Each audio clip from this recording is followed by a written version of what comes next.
Hello everybody and welcome back once again to the Tournament of the Old World as we have the Vampire Count kicking off. As you may have guessed by the video's title, here we have Jeffrey the referee blending in quite well with the surroundings, I'd imagine. The wonderful black and white ensemble number there with a beautiful shield pattern.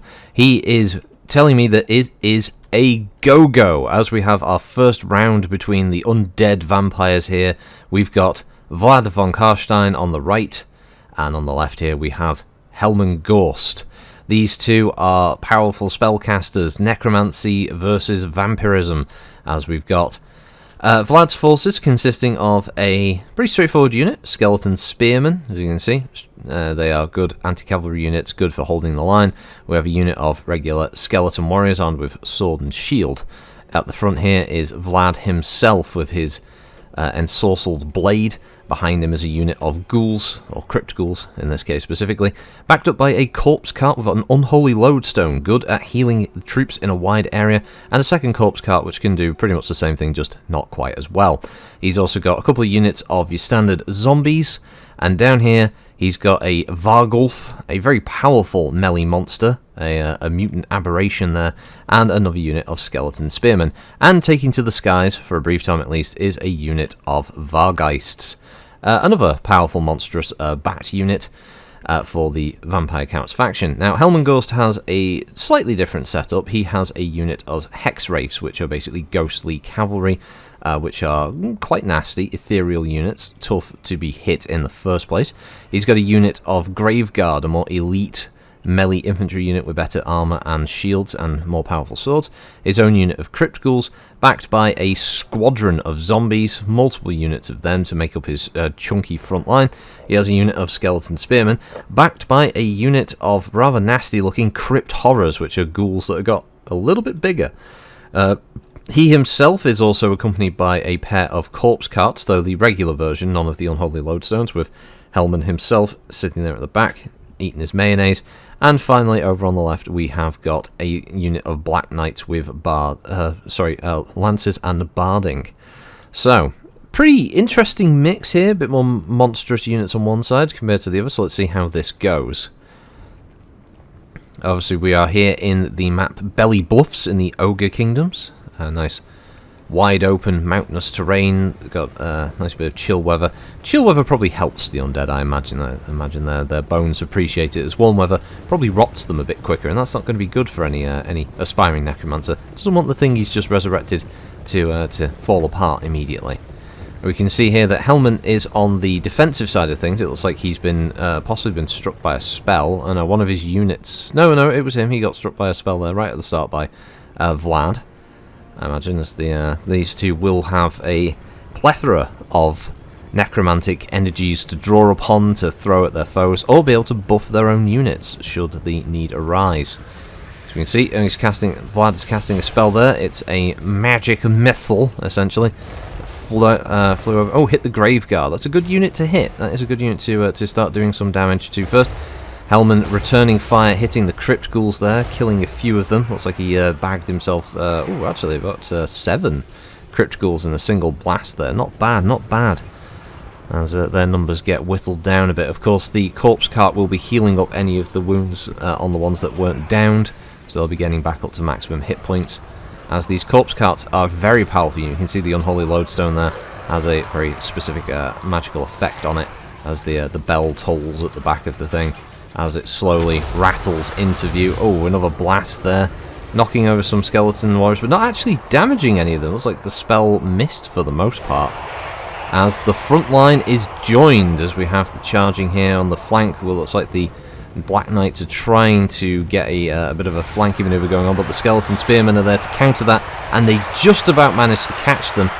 So that charge has been blunted at the moment. Meanwhile, on the front line, the skeleton spearmen and skeleton warriors get involved. Vlad immediately in on the fight, which is a dangerous thing to do because, as we know, or as you may or may not know, all of the Vampire Counts or any of the undead factions rely entirely on their Master Necromancer. If they die, the entire army falls apart, and that can happen very, very rapidly. Over on the flanks here, we've got the Hex Wraiths battling out with the Vargeists, and a rather rather even fight at the moment, but that is not going to end well for one side or the other. That's going to be quite bad. The Graveguard are going to fight the Skeleton Spearmen. Skeleton Spearmen do have a couple of ranks on them, but don't think that's going to be enough to quite counter the Graveguard. The Vargulf right in the middle of it, just tearing through zombies, as we've got both sides here. We've got the blue banners are those of Helman Ghorst, and the black banners are those of Vlad. And at the moment we've got quite an even battle, especially with the two corpse carts just facing off against each other there, which means they're going to be constantly healing friendly units around them. The Unholy Lodestone is going to give them a little bit of an advantage on Vlad's side, because they've got a wider AoE effect. Helman will be casting spells, which I believe he is actually casting a spell now. I'm trying to see where he's casting that. Looks like he cast it over there, but it looks like he may have hit his own troops more than Vlad's forces. Meanwhile, the battle here with the Skeleton Spearmen, they are losing, of course, but this is bad for the Black Knights. They really needed that flanking charge that would have done a lot of damage very quickly. If we try and get a view, try and get as much of the battle as possible from here, we can see that the Hex Wraiths are losing quite a few of their number. They're down to 15, but the Vargeists are down to 8. So it's still relatively even, but it looks like the Hex Wraiths are crumbling. Yes, they are slowly, well, not slowly, rapidly losing hit points, and thus the ability to stay intact. And the longer that they suffer from crumbling, the more they are going to start to diminish in number. And we can see that they've gone down into 6, 5, 4. That could be the first major victory here for this battle. There's 2 of them left, and there's still 8 Vargeists, and that is a great result there for Vlad, as he's still got a powerful unit on the field that will be able to, take to the skies and be able to dive down on another enemy.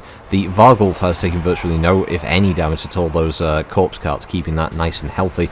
But that's also the same for the Crypt Horrors, which are also that have a natural regeneration to begin with. On top of the fact that they are a monstrous unit, they are very, very powerful. And if they're smart, they'll try and get rid of the corpse cart with Unholy Lodestone. But it looks like it's having a bit of trouble. They are getting jammed up in there. It's just gummed up in the works with crypt ghouls and zombies. That's going to be very difficult for them to dislodge. Over in the middle section here, we have Vlad taking on Helman Ghorst. He's probably run out of mana for the time being, so he's had to get involved in the fight. He's casting a buff there, possibly. Meanwhile, Vlad's Skeleton Spearmen are crumbling. They are slowly falling apart, but they have done more than enough. They have kept those Black Knights in check, and that's exactly what Vlad needs at this point. Vlad might be outnumbered, but he is largely engaging zombies. These are units that are not going to be doing a lot of damage to him per tick, whereas he's going to be able to kill a lot of zombies very, very quickly. Skeleton Spearmen there falling apart for Helman Ghorst, who is also himself trying to fight. And there we can see the Black Knights have finally dealt with the Skeleton Spearmen of Vlad and have charged in. This could be what he needs. Those can actually do some good damage to Vlad, should it come to that. Meanwhile, the Graveguard have attacked the rear section of the zombies and the corpse cart. We can see that one unit of zombies is starting to fade to their critical binding level, which means they're going to start crumbling. There we go, attacked in the rear, crumbling. That zombie unit's going to start to fall apart. The other zombies there are also going to be close to that. The Vargulf, however, is starting to tear into the Crypt Horrors, who themselves are starting to suffer from critical binding, and this means that they are also going to start to lose hit points, cohesion, and they're going to start to break apart, and that's exactly what Vlad needs at this point. It looks like the Vargeists have unfortunately all been killed by the Graveguard. Looks like they dove in and they did their best, but the Graveguard are a powerful melee infantry unit, a good mid-tier one. Nice to have armies with at least a couple of those units in on the campaign, because they're going to be doing a lot of your mainline battle work, while zombies and skeletons will be basically chewing it up and taking up a lot of the more elite enemies' time, allowing the Graveguard to do all the busy work. Now we can see that Vlad has turned his attention to the Black Knights. The Black Knights are critical binding, which means they are going to start getting damage, and it looks like Vlad has summoned in some backup in the form of a fresh squad of zombies. Yes, as all of the Vampire Count's characters do have the ability to cast a spell that can summon a fresh unit of zombies, or you can overcast it for more mana to bring up a unit of skeleton warriors instead. And I think that's exactly what he's done there. He's kept Helman Ghorst checked in place, who's now going to have to fight his way through those zombies if he wants to get away from them. He's buffing himself at the moment with the magical animus to give himself extra leadership. He needs to keep his leadership high. They both do. If they start to lose leadership and they start crumbling, that's going to affect them. It's going to cause the entire army to turn into a pile of meat and bones on the floor, and that is not what either of them need here.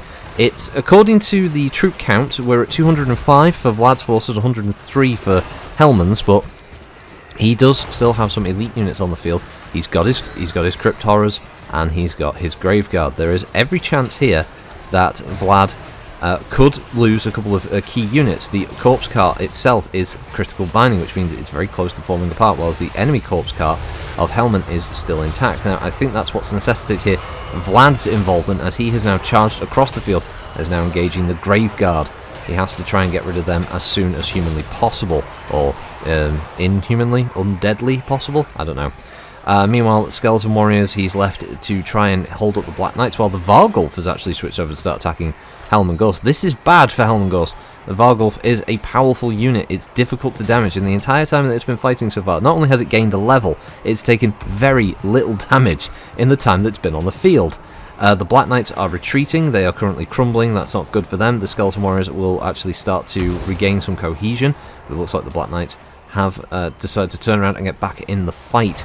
Meanwhile, Helman Ghorst is... oh, he's rapidly losing hit points. You can see there that the orange bar just above his health bar is what his max health can be now, and every hit from that Vargulf is just chipping away huge chunks of his hit points. Meanwhile, on the back, you can see that his forces, Helman's forces, are doing pretty decent work in holding up that front line. Vlad himself has taken actually a few semi-decent hits here from the Crypt Horrors, who are refusing to go down because there are two corpse carts constantly keeping those units healed and in tip-top shape, whereas Vlad's forces over there are taking a hammering. But it might not mean anything. Victory is indeed within Vlad's grasp in this case, as Helman is getting constantly punted back and forth across the map. We can see the Knights have been defeated by the Skeleton Warriors, which means he's lost a key unit there, something that might have actually been able to help him, might have been able to get some of the pressure off him, maybe even attack the Vargulf, drive it back. They had lances. It was a chance that they could do something good to a monstrous unit such as a Vargulf, but I don't know if it's going to help them at this point, as we can see that Vlad has got plenty of hit points left. In fact, he's healed himself up thanks to his corpse cart, keeping him up and healthy. But we're going to stick here with Helman and the fight going on, because this is the key point in the battle. Can Helman Ghorst somehow escape? Can he somehow drive off the Vargulf, or will the Vargulf just get bored and go back and fight the main force? We don't know what's going to happen with this one. This is the turning point now. We can see another unit over there in the background. A zombies unit is literally about to fall apart, and there goes another one. That's another victory, a minor one, but a victory nonetheless for Helman, as he continues to fight. The rest of Vlad's forces are charging in just to hold up those corpse carts, but Helman is getting beaten up by this Vargulf, which has gained another rank since hitting him. It's now a rank 2 Vargulf. Started the battle with, as an unranked unit, has gained enough kills and experience to work its way up. This has been a hell of a fight on this one. Probably the most back and forth even battle I've seen so far in the preliminaries of the tournament in the old world. It looks like the AI has been massively improved with this 3.01 patch. As we can see, the Vargulf is just having fun. It's loping about. It's just smashing this Necromancer back and forth across the field. He doesn't have a lot of hit points. He's on a lot of temporary hit points at the moment. In tabletop terms, he's currently got false life for that extra hit points. He's buffing himself. He's trying to keep his leadership up, because again, if it falls apart, those crypt horrors and all the rest of them, they're going to fall apart, and that's going to mean bad news. Vlad Von Carstein, though, has lost a good third of his hit points. In fact, just about to go down to half, which means if he doesn't have the Vargulf get rid of Helman Ghorst, there's a very real chance that Vlad may have to retreat if he keeps getting hit by those crypt horrors, which there's still 7 of them left, and they do a lot of damage very quickly. This could easily turn into a Helman Ghorst victory here, as the Vargulf continues to just punt Ghorst back and forth. He is diminished, he's weak, he's fading apparently as far as his stamina is concerned. He's starting to run. He's got critical binding. This means he's just going to start taking damage. If he gets the crumbling, that's going to be it.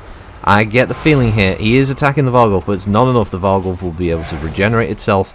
It'll be able to keep going. Helman doesn't have any units in support. He doesn't have the ability to summon any zombies to take the pressure off himself to be able to escape this fight. Helman Ghorst is in a bad state. We can have a quick look over at Vlad, who is down to 50% of his hit points. He is struggling. He's having a tough fight himself. His own units. He may have summoned more zombies to try and take the pressure off, but it's all down to this Vargulf and Helman Ghorst. And Helman Ghorst is literally... there we go! He's dead! Finally defeated. The Vargulf has done it, and if we move quickly over here, we can see that just all the units, you can see the health bars just rapidly diminishing there as Vlad has won. And we just take a look at just the sheer number of corpses littering the field. There are so many of them across there, as that is it. The map has been decided. Vlad Von Carstein is the winner. So if we have a look here at the stats at the end, we can get an idea of just how well both sides did. So Vlad brought slightly less units in 706 to 765. He lost 703 units with 3 remaining, whereas the Barrow Legion there of Helman Ghorst, he had 2 units remaining by the end of it. So it was close, doesn't quite describe it. Vlad himself did a phenomenal amount of work, 104 kills. His zombie units got 33 and 17 respectively, which isn't bad for zombies. Skeleton Spearman got 17, while another one got 1. Not surprising, one of the Skeleton Spearmen did end up being attacked by some of the more elite units. The Vargeists did a respectable 51. The Vargulf killed 106. The Crypt Ghouls got 72, which was pretty decent, and you don't really expect Corpse Carts to get any kills at all. They are pure support units. And even the Skeleton Warriors, 88 kills by the end of it. Very, very respectable numbers on the side of Vlad's forces. Helman Ghorst, on the other hand, got 38, but he's not as much of a melee combatant. His zombies, again, did okay, 12, 20, and 18 respectively. His Skeleton Spearman got 33. His Crypt Ghouls got 49. His Graveguard killed 267, an impressive number. Probably the highest I've seen for a single unit so far in this series. His Black Knights with Lance and Barding got 159 as well. The Hex Wraiths didn't do as well. They only really fought the Vargeists and killed 4 of them. 140 kills for the Crypt Horrors. Either way, both sides did a phenomenally good job here in this fight. But in the end, Vlad was the one who won out, and he'll be going forward into the second round here of the preliminaries of the Vampire Counts. I hope you enjoyed that. That was a hell of a battle, and I'm looking forward to what the others are going to bring. So thanks for joining us, everybody, and I'll catch you next time. Have a good one. Bye-bye.